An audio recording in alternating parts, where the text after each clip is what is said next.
Can we actually turn Mars into a living planet where humans can walk around and breathe without a spacesuit? The short answer is, it is insanely difficult. Right now, Mars has 4 massive problems that make it almost impossible to live on. First, it has almost no atmosphere, meaning the air pressure is so low you couldn't survive for a second. Second, it is freezing cold, with an average temperature of -60 degrees Celsius. Third, the air is 95% carbon dioxide, with practically zero oxygen.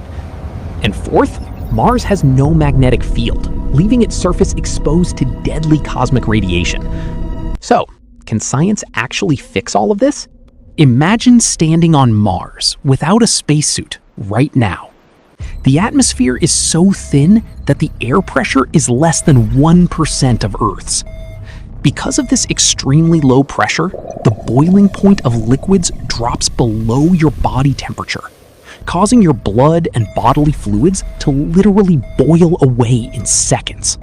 If the lack of air pressure doesn't get you, the freezing temperatures will. Mars sits much further from the sun, making it an absolute icebox. The average global temperature is -60 degrees Celsius, and near the poles, it drops down to a bone-chilling -125 degrees. You would freeze solid almost instantly. Even if you could somehow survive the pressure and the cold, you still couldn't take a single breath. The Martian atmosphere is made of 95% carbon dioxide, with oxygen making up less than 0.2%. Trying to inhale this air would cause immediate suffocation, leaving your lungs completely starved of life-saving oxygen. Then comes the invisible killer, space radiation. Unlike Earth, Mars has no active magnetic field to shield it from cosmic rays and solar storms. Radiation from deep space constantly bombards the surface, exposing anyone standing outside to dangerous DNA-damaging radiation levels that would cause severe illness in a very short time.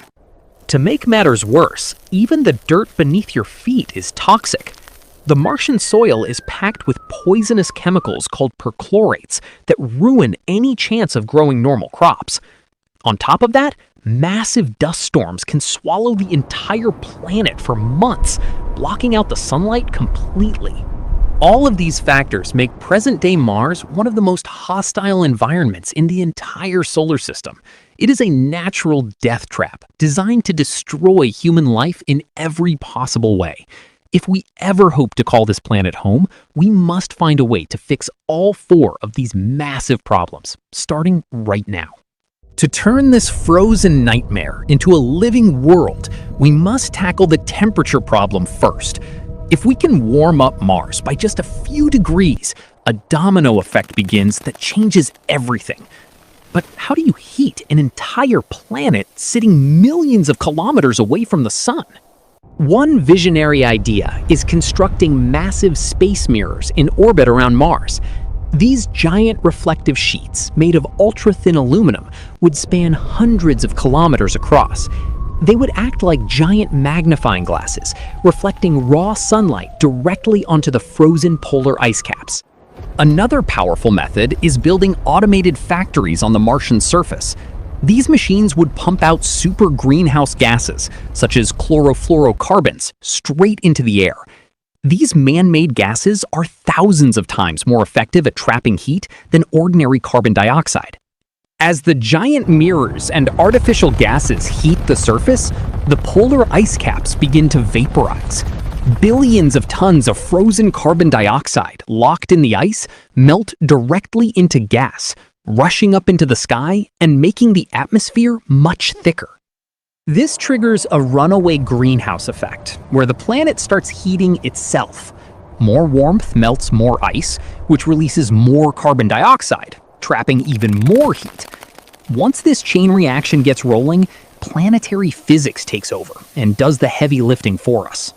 Over a few decades, global temperatures on Mars could climb from a freezing -60 degrees Celsius to near zero. The air pressure would double, creating a more stable world. And most importantly, the ice would finally transform into liquid water. With global temperatures rising above freezing, The massive reservoirs of subterranean ice begin to melt rapidly. Water that remained trapped beneath the red dust for millions of years breaks free, rushing across the dry Martian surface once again. Ancient dry riverbeds and massive canyons that haven't seen liquid water in billions of years start filling up with rushing rivers.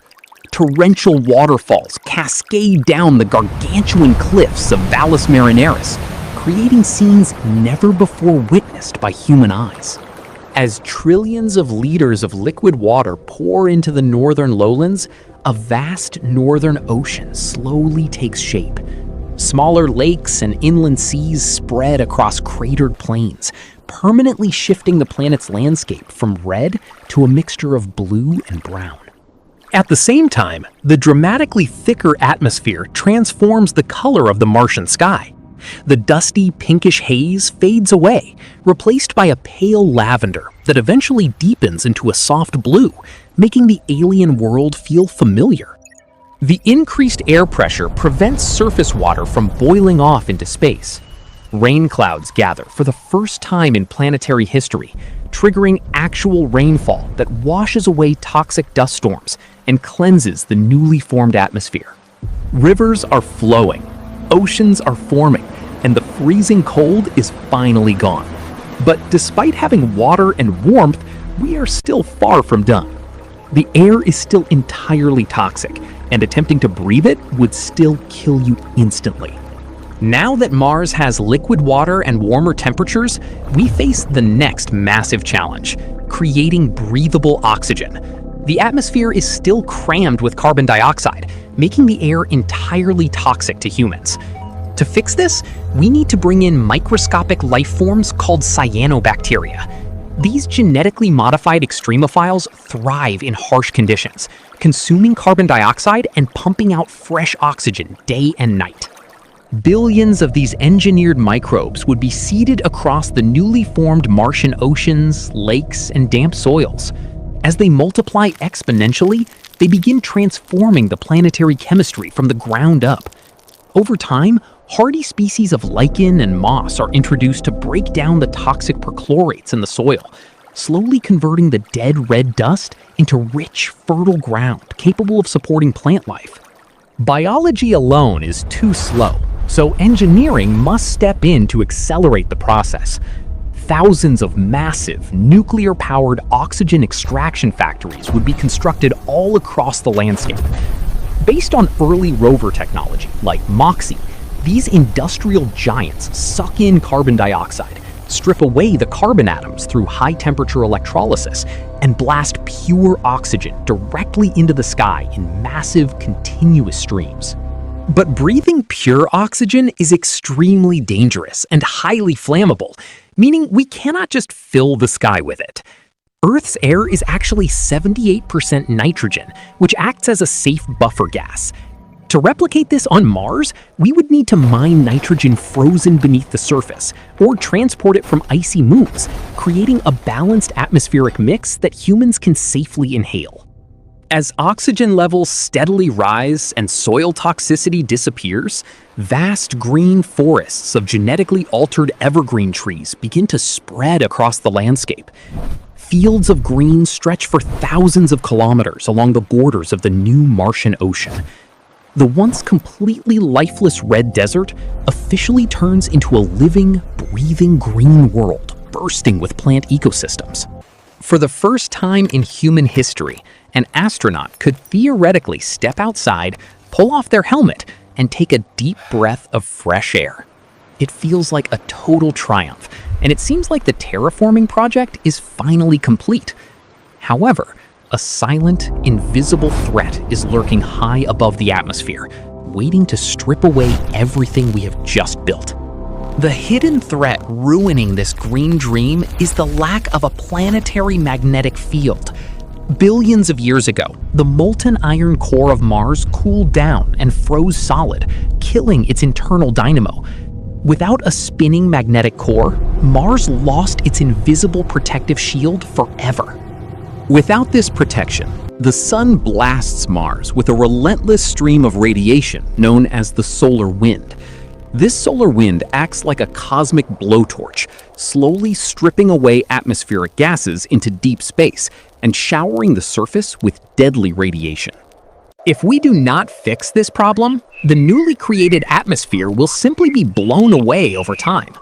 Furthermore, surface radiation levels would remain dangerously high, causing severe health risks for humans and destroying newly planted ecosystems. To solve this engineering nightmare, scientists propose constructing a giant artificial magnetic shield.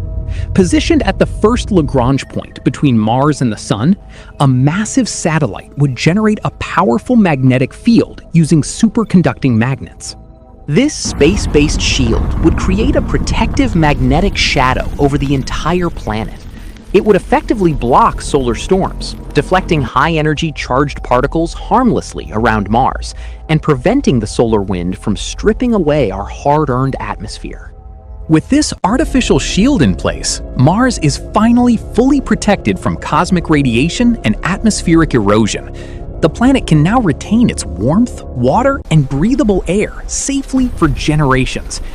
But one crucial question remains: how long will all of this take? And can we actually afford it? Terraforming an entire world is not a project that happens overnight, or even within a single human lifetime. It is a mega engineering endeavor that spans multiple generations, requiring centuries of dedicated work, technological mastery, and extreme patience. The first phase, warming the surface and melting the ice caps, could actually happen relatively fast. Using giant space mirrors and super greenhouse gas factories, global planetary temperatures could rise enough to form liquid oceans in about 100 to 200 years. However, creating a fully breathable atmosphere is where time truly slows down. While plants, algae, and oxygen factories produce oxygen continuously, converting millions of cubic kilometers of heavy carbon dioxide into breathable air will take anywhere from 500 to 1,000 years. Now, what about the astronomical financial cost?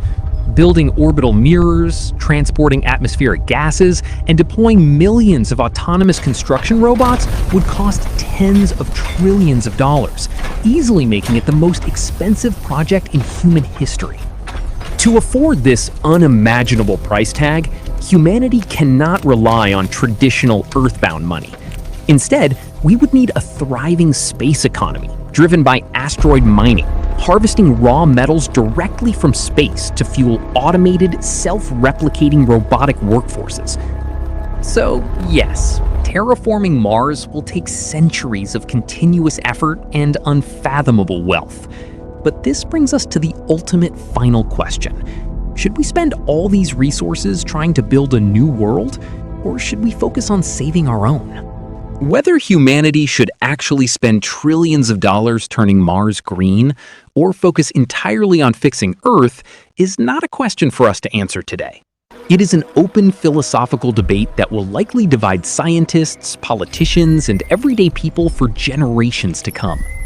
But regardless of where you stand on the ethical debate, one thing is undeniable. The race to reach, colonize, and eventually master the Red Planet has already begun behind closed doors. On the private side, billionaire Elon Musk and his company SpaceX are driving the most aggressive timeline. They are actively building and testing Starship, the largest rocket in human history, designed specifically to carry hundreds of settlers and heavy cargo to Mars. Musk's ultimate goal is not just visiting, but building a fully self-sustaining city of 1 million people on the Martian surface before the end of this century. Meanwhile, global superpowers are turning Mars into the ultimate political battlefield. China's space agency has already landed advanced rovers on the surface and has announced concrete plans for crewed missions to Mars starting in the late 2030s. China aims to build a permanent research base near the Martian equator, competing directly with the United States and NASA's Moon to Mars program for planetary dominance. Other nations are also jumping into the planetary arena with massive vision projects. The United Arab Emirates launched their ambitious Mars 2117 project, which officially plans to construct the first human settlement on the Red Planet within the next century. At the same time, The European Space Agency and private international aerospace companies are developing autonomous mining and construction technologies designed specifically for Martian soil. This means that terraforming and colonizing Mars is no longer just a wild idea found in comic books or Hollywood movies. It has transformed into a high-stakes geopolitical race involving governments, multi-billion-dollar corporations, and international space agencies, all competing to secure their place in the cosmos. The infrastructure being designed today will lay the foundation for the engineers who might actually attempt to thaw the frozen world tomorrow. So, can we actually turn Mars into a living world where humans can walk freely without a spacesuit? Science says it is theoretically possible, but it will require the greatest engineering efforts in human history.